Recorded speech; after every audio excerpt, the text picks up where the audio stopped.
Minutes past 9 here on the Radio Wammo Breakfast.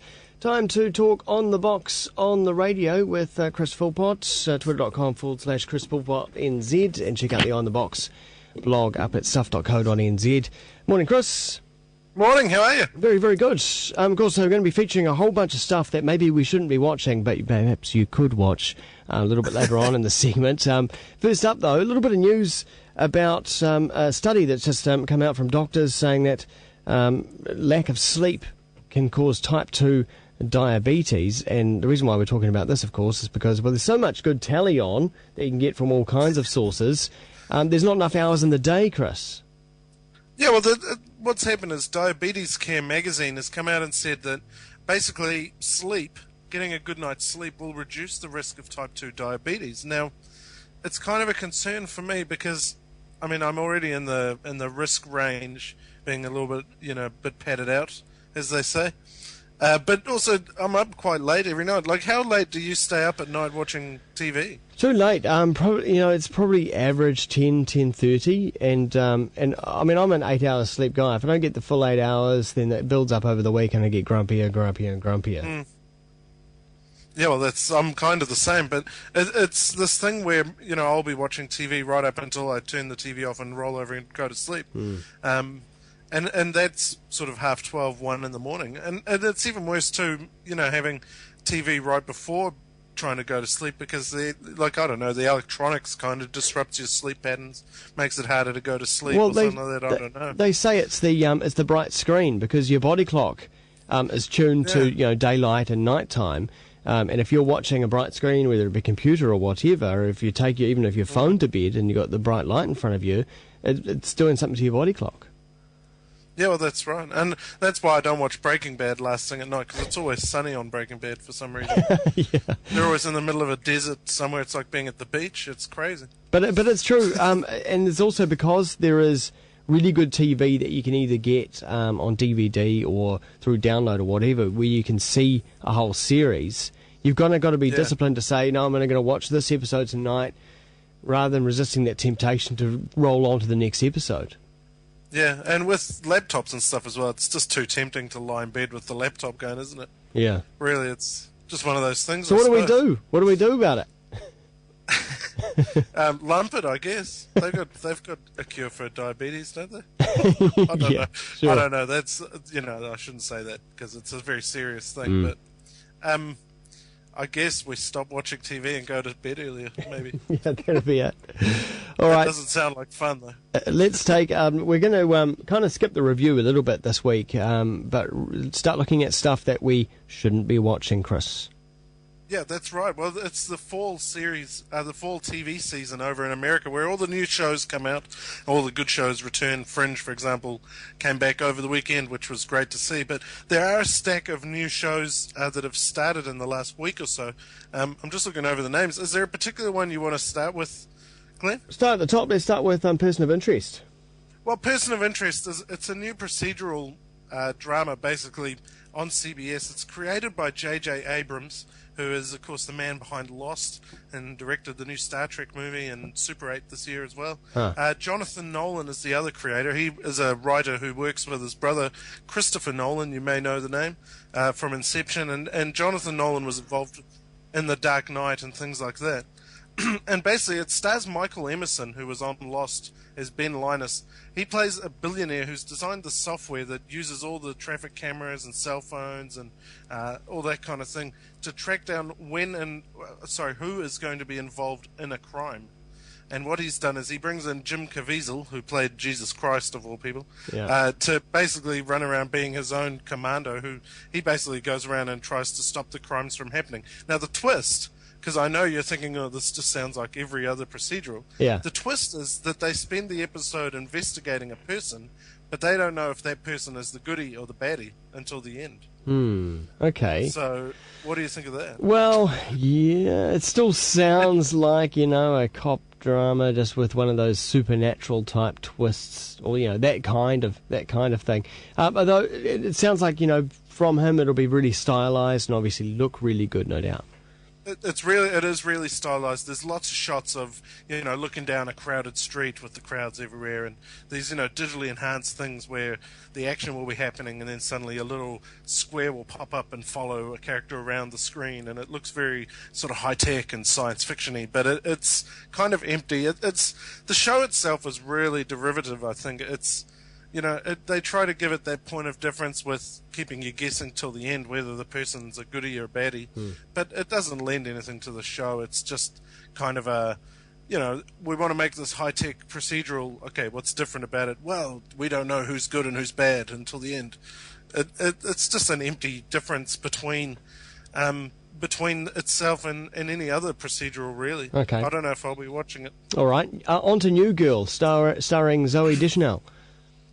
New Girl is maybe the best new show that I've watched in the last week, surprisingly. It's a romantic sitcom starring, as you say, Zooey Deschanel, who's well known, for being in various movies. She was in Yes Man with Jim Carrey, and she was in Hitchhiker's Guide to the Galaxy, the movie as well. And basically she stars as a school teacher named Jess, who basically gets dumped at the start of the first episode and then is forced to move in with three guys. And then she goes through this breakdown period where she watches Dirty Dancing 6 times and ends up going on a date with some, this douchebag guy. And it's just really funny. I mean, it's a standard sitcom formula, the girl mixing with the guys. It's a fish out of water type thing. And she's a bit of a dork as well, so there's that angle. But it's just really funny. And of course, I'm saying that knowing that it might just be because I'm in love with Zooey Deschanel. Yeah. But That's what I was thinking. It is a really funny sitcom, and it reminded me actually of Happy Endings, the show that's on TV2 at the moment. It's on at 9 o'clock on Wednesdays, and it's just it's kind of clever. It's modern and smart, and it's just really funny. Yeah. I don't even know how else to explain it. It's just funny, and it's a really good watch. Simply adorkable is the byline for New Girl. Well, that's on. I would agree with that. On Fox over there. Let's move on to Terra Nova. This is another big budget one, I think. Yeah, Terra Nova is a show that's been stuck in development hell for a while. It's been around sort of on the block for the last 5 years, I believe, trying to get made by Fox. And it didn't really happen until they got some big-name producers on board, namely Steven Spielberg, who, of course, is the Jurassic Park guy, made every great film ever, basically, and Brannon Braga, who is the man behind Flash Forward, which you might remember from last year. And he was involved with 24 for a number of years as well. And basically, Terra Nova follows the Shannon family, who are just a normal family in America, who are forced to go back 85 million years into the past after overpopulation and lack of resources has basically made Earth unlivable in their time, the year 2149. So they go back to 85 million years ago to try and start again. They're part of a pilgrimage going back to re-establish civilization and hopefully save the human race. Of course, 85 million years ago was a different time. There's a big jungle and a bunch of dinosaurs, so it makes it kind of exciting. Yeah, you'd think you'd choose another time in Earth's history, perhaps. Well, here's what happens, because there's two things to think about here. The first is they go back to when there's dinosaurs, and you think, well, why didn't they go to a time when there was no dinosaurs? Yeah.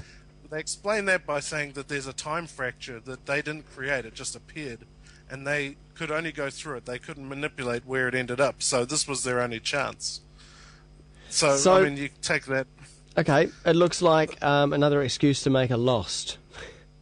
Well, it does look part Lost, part Jurassic Park, but it's I mean, it's actually not that much more clever than that, really, I suppose. I was trying to think of something nice to say about it. It's just full of holes. It really is, it's just an excuse for some good-looking people to run from dinosaurs, I think. Okay. Yeah, it doesn't grip me. It sounds like Fox were just looking for an excuse to fill that gap. There are people wanting another Lost type program. Hey, was something I am keen to hear about. I didn't manage to catch it. I was trying to watch it yesterday. I didn't get time. Pan Am, which has just come out. Pan Am is an interesting show. I watched this one yesterday. I don't really know what to make of it. Basically, as you might think from the name, it follows the stewardesses and crew of Pan Am, the airline, back in the 1960s. So it's set in the mid-60s when stewardesses were the hot girl job. if you were a hot girl, that's what you did. Basically, you went and be a stewardess. Yeah. At least that's what they want you to think on the show. Yeah. I'm not sure if that actually is what happened. But it's basically looks. It's a hollow show. I don't even know what to tell you about it. There's not much goes on in the first episode. These girls kind of meet up, and then they go on a new plane and fly across the Atlantic. And the show kind of deals with some of their backstory, how they became hostesses. One of them's having an affair with a married man, and one of them has their own feelings. Christina Ricci is in it, and her character, for example, is this, she's the stereotypical 60s free-thinking woman, trying to change the world sort of thing. And it's all very cliched. To me, it just seems very, very much like if you were going to make a cliche 60s show, this is what you might make. Oh, that sounds disappointing. As the setting goes, yeah. As far as the setting goes, I think the setting is just... Have you seen that movie Catch Me If You Can? Where Yes. Leonardo DiCaprio walks through the airport and he's got the 10 girls behind him? Yeah. I'm pretty sure the show was designed as a long-form version of that. Okay. Well, that's a real shame. Might, Because people were comparing it to Mad Men. It doesn't... Now having just seen the trailer, it doesn't really... it's not really in that league, unfortunately. Well, as far as the comparisons to Mad Men, and this is something that troubles the next show on our list, the Playboy Club, as well... These shows are kind of glamorizing the 60s, where Mad Men kind of takes a knife to the 60s. As this was not a good way of thinking. These are the problems we had. Here are the social issues that were underlying in the 60s and caused these problems. And Pan Am and the Playboy Club, they don't deal with that at all. Then I don't even think they're interested in getting into that side of things. Okay, it's very much like just glamorizing. There's no... they're glamorizing that time period rather than, really questioning it and looking at it in an objective way. Okay, well, there's a bunch of shows that all of them may come, some of them may come, or none of them may come to New Zealand. But what is happening on New Zealand screens this week? On New Zealand screens this week, it's a pretty quiet week, really. The big thing is tonight, Underbelly Razor, the new series in the Underbelly franchise, set in the 20s and following two female-led gangs as they go up against each other, starts tonight on TV3 at 8:30. And then on TV2 at 9:30, Charlie's Angels, the remake of Charlie's Angels, which is another new show from the fall. It only started last week, is on TV2 tonight. It's only 5 days old, so that might be worth checking out as well. Yep. And then, of course, the big game on Sunday, the Warriors taking on the Manly Sea Eagles in the NRL Grand Final. Are you a Warriors fan? Of course. Perhaps I am a fan just for the final, but I can't say that I'm I'm an ongoing supporter. Fair weather fans, yeah. I like it. Yeah. But anyway, the coverage starts on Sky Sport 2, 6:30, and then, of course, there's a free-to-air replay at 8:50 on Prime if anyone wants to check that out. Excellent stuff. All right. Chris Philpott, we can find more of your TV talk over at stuff.co.nz on the Box blog up in the entertainment section, also on Twitter as well, twitter.com/Chris Philpott NZ.